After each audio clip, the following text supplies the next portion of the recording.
All right, family, it's your brother Asad. And I'm Adrian. And we are back again with another quick video. So make sure you like, comment, and subscribe and hit that notifications bell so that you will be notified when we drop new material on this channel. Secondly, in terms of housekeeping, I got to give a special and a significant and a particular and a peculiar shout out to my South African family for all the love you guys have shown this channel, my wife, myself, my children. We greatly appreciate it. Third, in terms of housekeeping, bam, bam, bam, just like that. Bam, bam, bam, just like that. I got to give a special and a significant and a particular and a peculiar shout out to the rest of the family, to the Ghana family. No, we're not saying Burkina. We go deal with them later. To the Oklahoma family, to the Mississippi family, the New Jersey family, the Texas family, the Louisiana family, the New Orleans family, because there's two separate things. We see y'all. We appreciate y'all. Thank y'all for watching. Number 4 in terms of housekeeping. Number 4. The meetup. October 11th. October 11th, 2 o'clock. Kyalami, Shisinyama. Did I get that one right? Kyalami, Shisinyama. 2 o'clock. October 11th.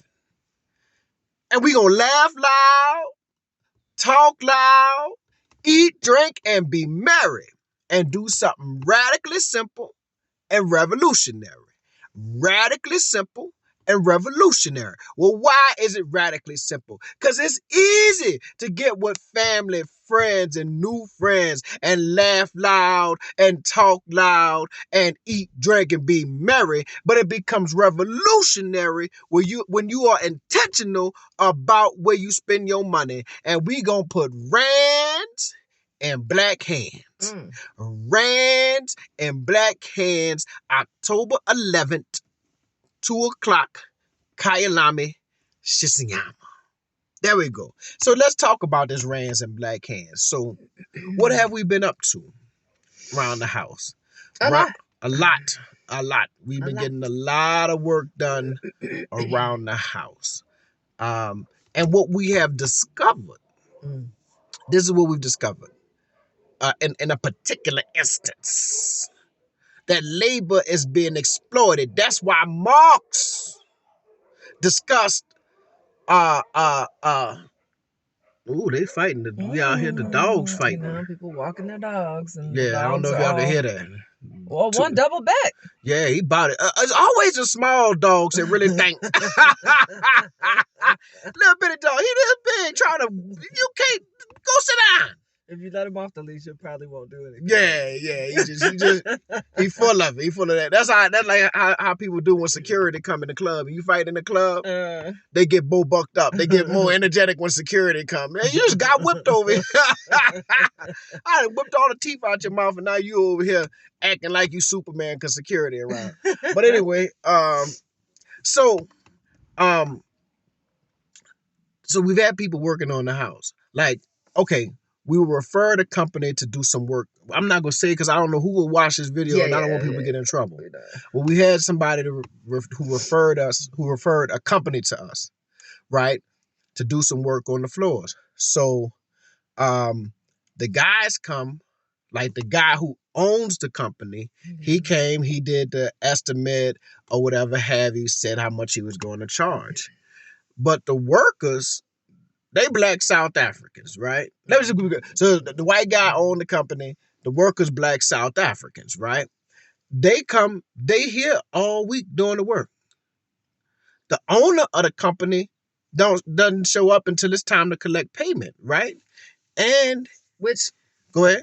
Which I've had some troubles with that, because I feel like if someone comes to you and hires you for a job, you're used to that person at least coming to check on the work every day and making sure that the work is up to standard, because you want this person to eventually be a referral. That's what I'm saying. For your services. Right. So it is beyond me that the owner wouldn't be here. Like, let me make sure that this job is going well. No. And we've seen that a couple times now. Right. I hired you. Right. Them your workers. I hired you. I want to see you. Right. I'm paying you. I want to see you. Even if you just standing up there like this here. When stuff is not right, I have to call you, and then you come out. No. No, that's not. No, I need you to be out there. That's not the way business is done. Now, not what. Period. It's not an American thing. That's just not the way business is done. If I hire you, you need to be or out at least here supervising. Have a really knowledgeable foreman. A foreman, like somebody who really knows what's happening. When we were getting the not the sheetrock, what they call it, the plaster. Mm. When we hired that company, he had a guy that stood out here every day. Yeah. and was directing this. Shout out to the neighbor. Yeah, and then all we had to do was go to the foreman, and the foreman had the authority to make something. No, get that done, get that. You know what I'm saying? But with this guy, he was watching all day. He was watching all day. He stood out there and watched. He would be talking on his phone, but he was out there to make sure the workers doing the work properly and not cutting corners or whatever have you. At least that's what it looked like to me, right? So I don't know how to do none of the work. They could be cutting corners. He could be right there along with him. Yeah, I'm cut that corner. Yeah. Cut that one too. Right? I don't know. But in my mind, he out there as the as the foreman. Okay, but these people, they drop the workers off, and matter of fact, they don't even drop the workers off. He got a driver that drive his workers around and drop them off. So I gotta send him 2 or 3 different codes to come into the estate or whatever have you. So with that being said, I said, man, he don't know how to do this work. So let me go holler at the little brother. I think the brother Zulu, because he said he going to Durban. So I hollered at him. Now, here's where the issue was. Because the, what is the lingua franca? The language of business here is English. This brother's English, obviously, well, it just wasn't strong. So but what he essentially told me, so I said, man, look, man, how much would you charge me? Right? I ain't got to pay the other boy. How much will you charge me, black South African brother? And he's, obviously his price is lower, much lower, and then much lower, right? But he told me something that touched me. He's like, I know how to, basically he was saying, I know how to do the work, but I don't know how to market myself. I'm not online. I don't have a website or whatever have you. Now, I ain't no marketing person like talking about, right? So I ain't gonna sit there and be like, yeah, bro, I can take it and run it. It was word of mouth. Word of mouth. Somebody referred you to me. So it's not like we saw a sign. So without that part, but Ken well, Ken probably looked him up or whatever have you. It's too late now, I already said it. So Ken probably looked him up and found him, but it was word of mouth. You know what I'm saying? So I think that's okay, because there are lots of small businesses that maybe like, I don't know how to market. So they either pull someone on their team to do it, or they hire out to get that assistance. I think the challenge here is that you're paying a party, you're paying someone a lot. Right. You pay the middleman. Substantially a lot. Yeah. And they're not the one that actually does the work. Or even really knows how to do the work. So you would think he would say, well, okay, I can market for you and I'll just get a small percentage of every job that I'm able to connect you with. Just give me, whatever percent. Good. And the other challenge could just be the language barrier. It's like and that's what it was. Reach out to you. Right. How are you going to? So this brother, this prop says English is the language of business here, right? It's a few things. Also, the company probably has the estate game on lock. That's where people getting this type of work. And the insurance. And the insurance is right. That type of stuff. But all of which can be obtained. Right? Yeah. So black folk been in this situation for years. You got Butch. We used to have a dude named Butch. Man, God bless the dead. Man, Butch used to come to the house. Butch could build a whole house. Now, he working nerves, right? Yeah. You don't have to take him to the store. Gotta take him to the store, get him a Pepsi. He want to smoke his cools. And do you want to chit-chat with you?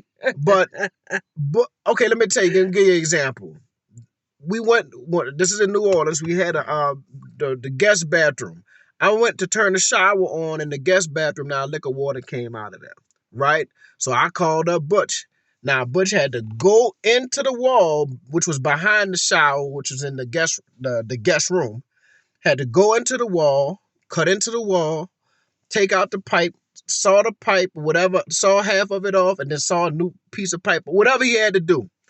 Now, if I would have called a regular company, that would have been, I don't know, maybe $1,000, $2,000, something crazy like that. They would have hit you up. Man, Butch charged me about $75. And I'm serious. He charged me about $75. And he always came to like, man, I don't know. Yeah. Brother, $75. Like, yeah, like, is that too much for right. you? We're like, Butch, right. Yeah, that's right. Oh, he'll tell you something like that, man, just give me what you think. That type of stuff, right? So, and that's, and that's the same thing that I noticed when I asked the brother about this work. I said, man, your boy, the owner don't know how to do this work or whatever have you. How much would you charge me? And the first thing he said was, well, you tell me how much you want to give me. That was his first reaction. I said, no, that's not how business done, big brother. You give me your price. And if I can't afford it, then I'm going to tell you no. Yeah, I'll come down a bit. And then you will say, okay, I'll come down a little bit to meet you at a healthy medium. But yeah, you got to stand. And that's when we got into the conversation.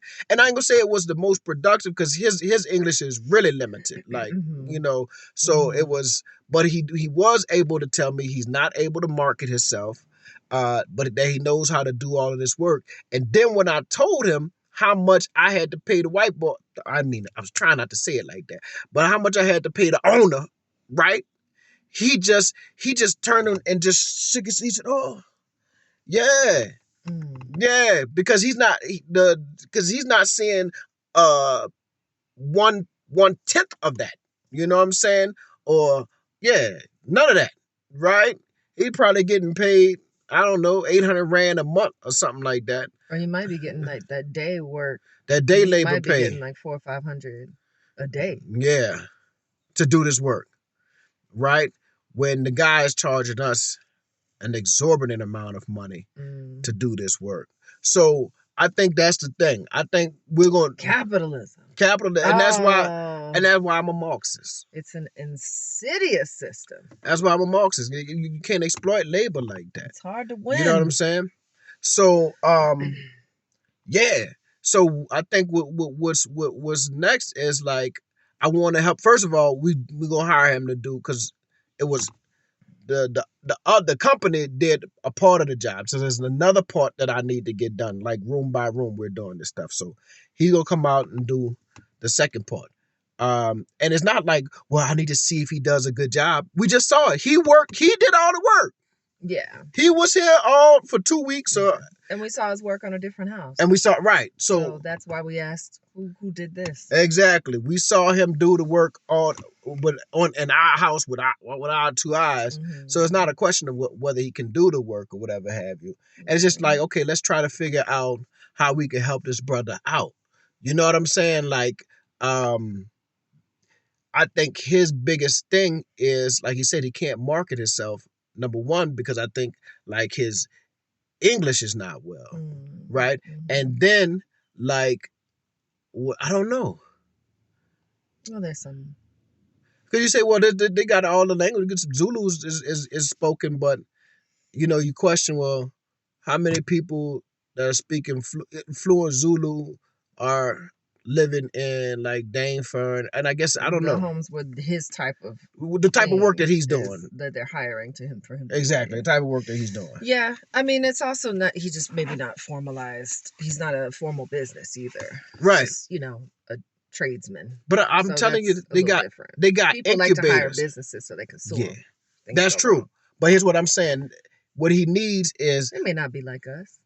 Huh? South Africans is suing people on their mind like that. Yeah. Oh. Is that an American thing? No, I need a business so I can sue somebody. Gotta litigate, baby. Litigate. It's terrible. I don't know if you guys think like that. I know we do. It's like, no, I need a business. Yeah, I do want somebody to, because if you mess up my stuff, I do want to come after you. But then if I can't come after you suing, hey, baby, we go to the street with it. But I think they have incubators here. They have actual programs. I've seen them like workforce development type stuff, and where people can go and I have this skill. I want to get my business license. I want to get my insurance. The problem is, if those things cost money, right? Not necessarily the incubators, but to get the insurance, to pay for your business license, to whatever have you, right? So he needs a few little jobs to be able to stack. He need a plan. You know what I'm saying? Yeah, you need a plan. And I bet you I think that's here's the thing. Black Americans not coming to save no South Africans. We not no white boy. We don't have no white savior mentality. But this was the first opportunity that I really saw. Oh, here's an opportunity where we can help. It's not with you middle class Negroes. You know what I'm saying? The Negroes live in Waterfall. We ain't got nothing to talk to y'all about. We need your help. Right. But for the skilled labor, for this brother who is saying, I don't know how to market my business, I don't know how to do a website, those things are relatively easy, right? And creating a network, like, and that's one thing for African Americans living in Gauteng in the Johannesburg area. There is a network. Yeah. Like, we refer people to each other. Hey, this guy did a good job. That's how this person got to my house. You know what I'm saying? Right. And if anybody needs day services, I'll refer him, and maybe not the business, but you know what I'm saying? That's how it works. So, and a lot of us are buying houses or whatever have you. And a lot of these houses we start working on, I guess, basically to Americanize them, to bring them to what we're used to. Not like the standards are low, but to bring them to how we like our houses to look or whatever have you. So, yeah, I don't know how to fix any sort of long-term issues, but I mean, one thing you could do is if you make a referral, you could go with him to help bridge the English gap. You know, a little bit. Or you could do what we did when we had the coffee shop. Hire a white boy.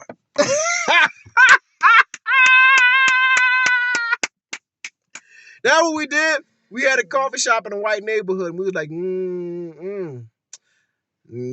So we hired a white girl who she was the barista. She opened the store and all, because she was the face. She was the face. Yeah, people thought I was in there. I'm in there sweeping. Yes.